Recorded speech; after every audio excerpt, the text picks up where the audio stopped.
Today on How It's Made.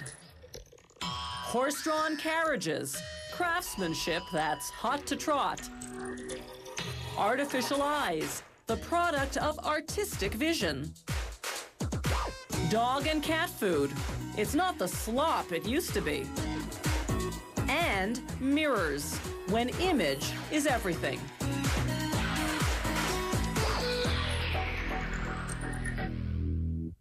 Nothing takes you back to the past quite like a ride in a horse-drawn carriage, a timeless vehicle in both appearance and construction.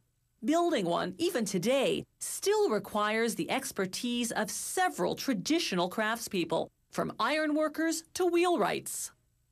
The carriage's turning mechanism is a fifth wheel that's positioned horizontally above the two front wheels.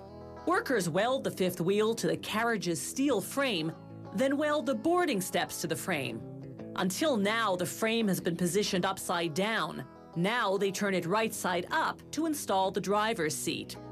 First, they measure carefully to ensure it's perfectly centered. Then they solder it in place. Once the frame is complete, it goes through an acid wash to remove any residue. Then they buff the solder joints to smooth out their surface. The carriage has drum brakes. Workers install them onto the axle, then assemble the steel springs that make up the suspension, and bolt them onto the axle as well. Next, they connect the brake line. Then they install the whole assembly under the carriage's frame. Like in the olden days, they make the wheels out of wood. Metal isn't flexible enough to withstand bumps in the road. They use ash because it's a very hard wood that also doesn't rot easily. Workers position 16 spokes around a steel hub. They clamp the spokes in place, compressing them against the hub. Then they secure them with nuts and bolts.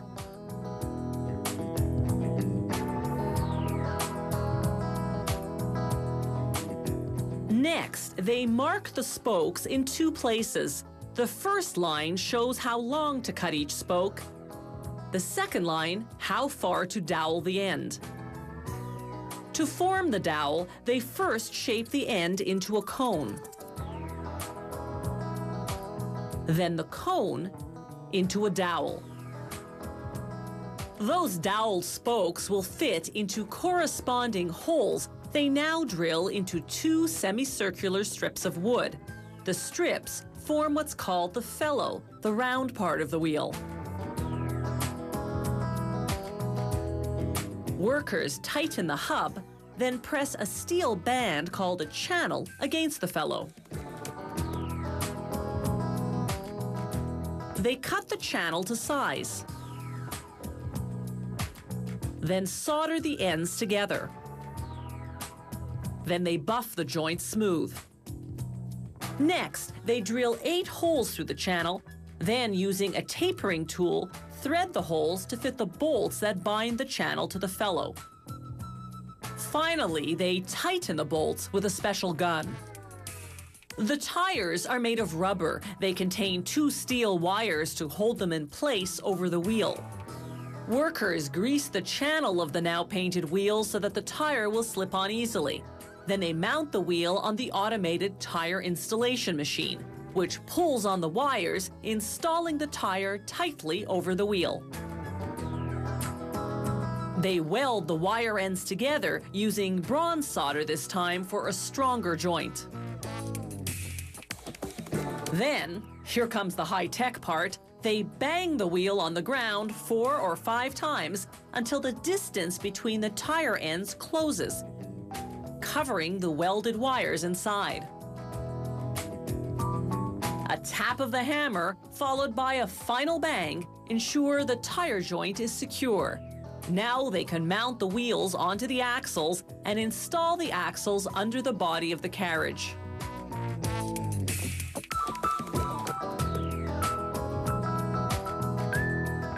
After testing the fifth wheel and the brakes, It's time to apply the finishing artistic touches.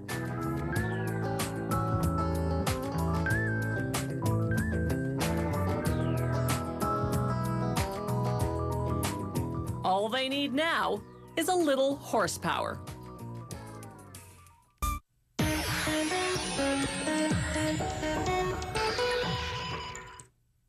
The ancient Romans and Egyptians fashioned artificial eyes out of painted clay. By the 1500s, Europeans started making them out of enameled gold, and soon out of glass, which remained the norm for hundreds of years. Today, most artificial eyes are made of acrylic. If you've lost an eye in an accident or to a disease, a specialist known as an ocularist can fit you with an artificial eye. You can get a ready-made model or a custom-made prosthesis like the one for which this patient's being fitted.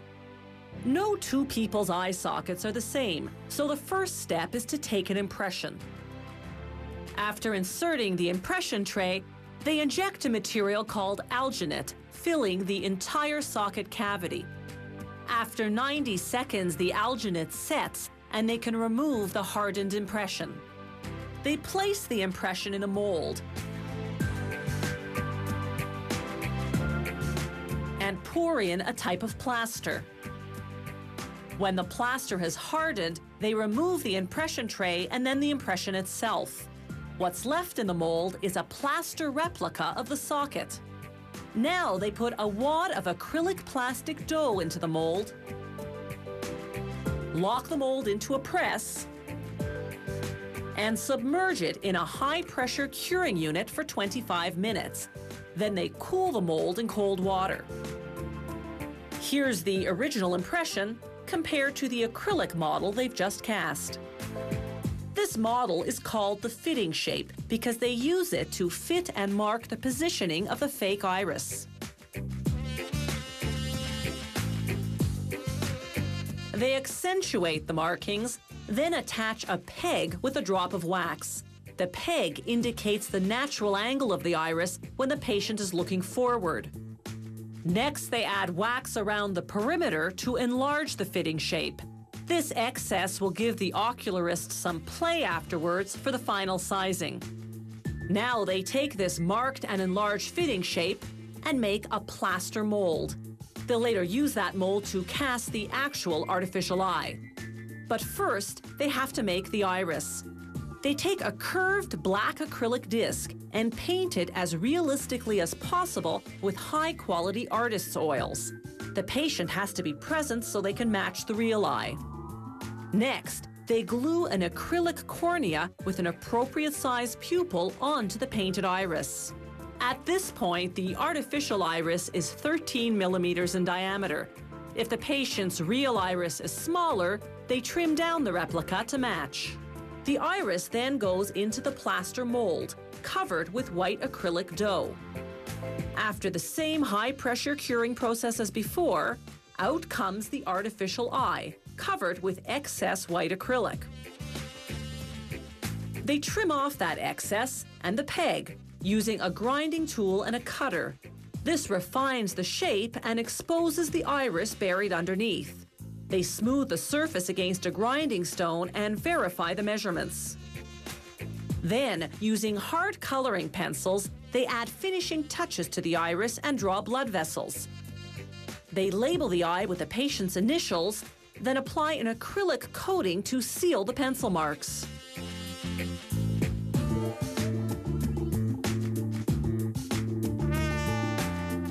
To create veins with some dimension, they use the same acrylic coating to stick on some delicate silk threads.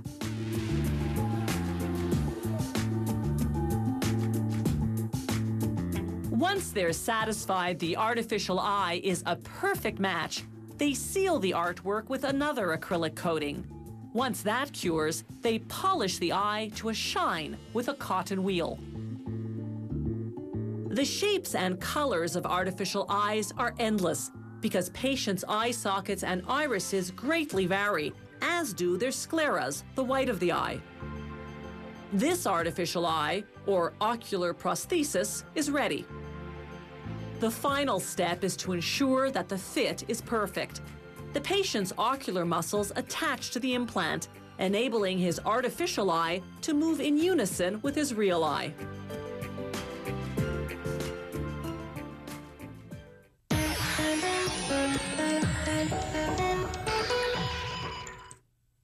So much for feeding Fido scraps from the table. Today's pet food is the stuff of sophisticated nutritional science. It's about protein, carbohydrates, vitamins, minerals, a well-balanced diet. Want to bet some dogs and cats eat healthier than their owners? The formulas for dog and cat food differ because dogs and cats have different nutritional requirements. Cats, for instance, need more fat and protein in their diet than dogs do. But the basic ingredients that factories grind up to make dog and cat food are generally similar. First, corn kernels.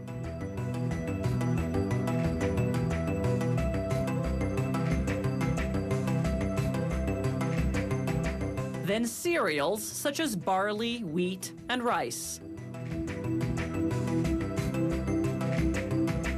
Workers weigh the ingredients, grind them in a mill, then combine everything in a mixer until they have an even and well-blended powder.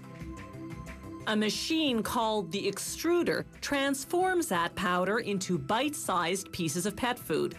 It steam cooks the mixture, then forces it through dies at high pressure. The dies shape it, the way the tip of a pastry bag shapes icing into swirls or roses. Check out this dog bone die. As the continuous stream of shaped mixture exits the die, a spinning knife cuts it into pieces.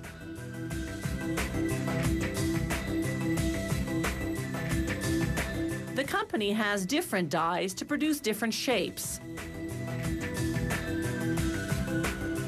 This is a batch of round pieces.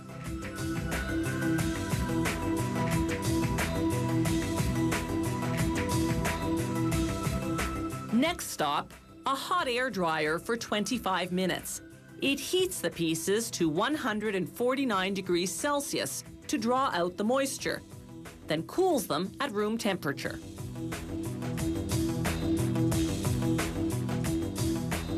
Once the pieces exit the dryer, they enter a revolving drum where they're sprayed with fat and flavoring. The fat is designed to add food energy, while the flavoring gives the bland pieces an appetizing odor and taste. Appetizing for the pets, that is. The rotation ensures the pieces get coated evenly.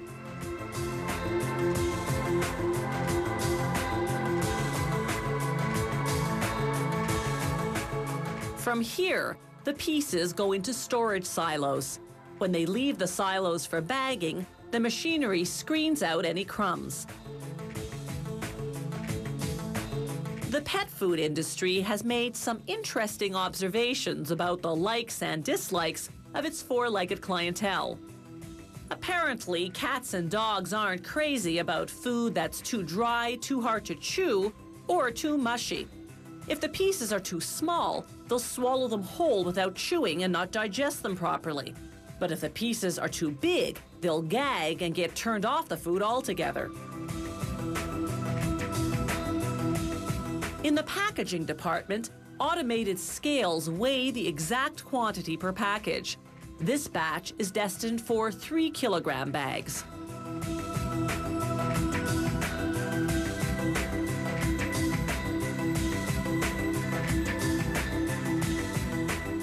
The package sizes range from just 400 grams all the way up to 20 kilos.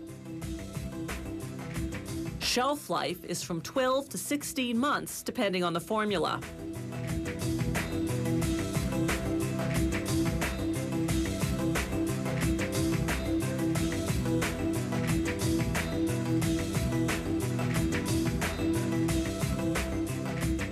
Pet food experts say dogs and cats prefer food with a fattier content and a combined meat and cereal formula over just cereal alone. But too much meat flavoring can turn them off. Cats, as a rule, are more particular.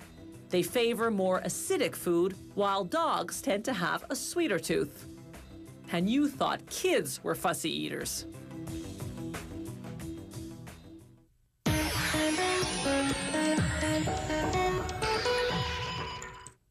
No bathroom's complete without one, and any parent will tell you that no teenager can survive without one. Mirror, mirror on the wall, how do they make you after all? Well, how it's made is about to show you. But first, let's reflect on the history of mirrors.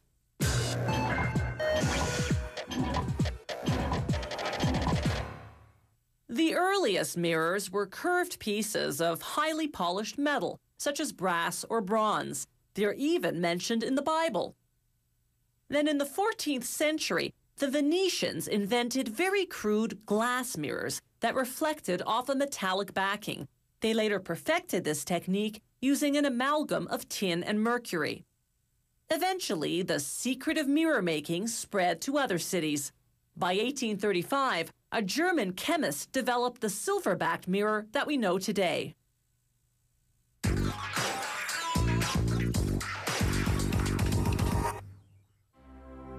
A mirror starts out as clear glass. A robot lays each panel horizontally on a conveyor belt, which transports it to the washing station. There, sprayers blast the glass with water and cerium oxide, a powder derived from a type of earth. Rotating brushes scrub and polish both the top and bottom surfaces, removing oils and other contaminants. This washing process takes about a minute per panel. Next, sprayers rinse the glass with piping hot demineralized water. Demineralized because the minerals in plain tap water would damage the metals they apply next. The first metal is liquefied tin, which goes on what will be the back of the mirror. It allows the second metal, silver, to adhere because silver won't stick directly to glass. The silver is also in liquid form, mixed with a chemical activator. Within seconds of interacting with the tin, it hardens, and as it does, you begin to see a reflection. It's this silver backing that transforms clear glass into a mirror. Sprayers rinse off the excess silver, which gets recycled back into the system. The factory will seal this silver backing with 2 coats of paint. Paint by itself, however, isn't enough to protect the silver in the long term, so they first spray on a layer of copper.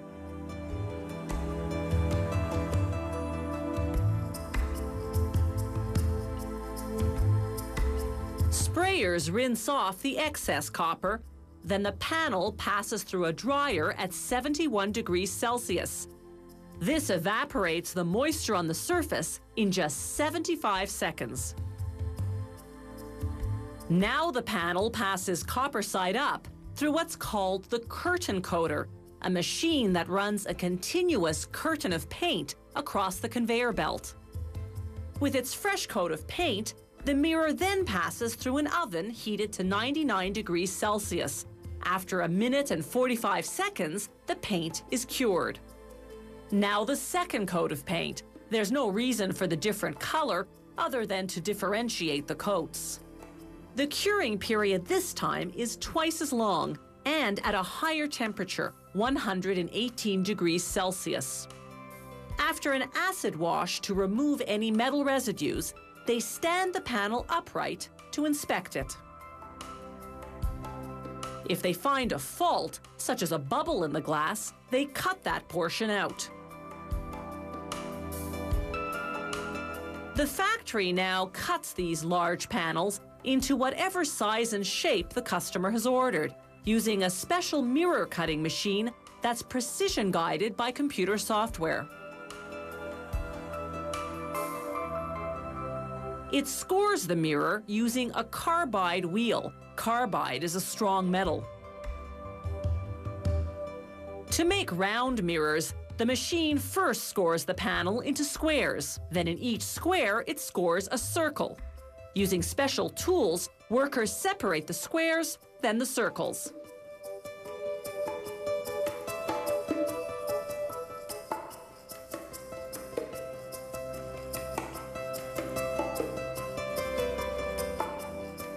To make beveled mirrors, they use what's called the shape bevel machine. First, it carves out the edge, then polishes it to a shine using concentrated cerium oxide, a stronger version of what they used earlier to clean the glass surface before plating it with metals. Mirror factories also ship whole panels to shops that do the cutting themselves.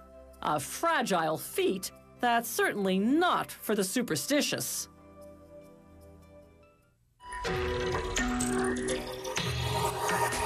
If you have any comments about the show, or if you'd like to suggest topics for future shows, drop us a line at www.howitismade.net.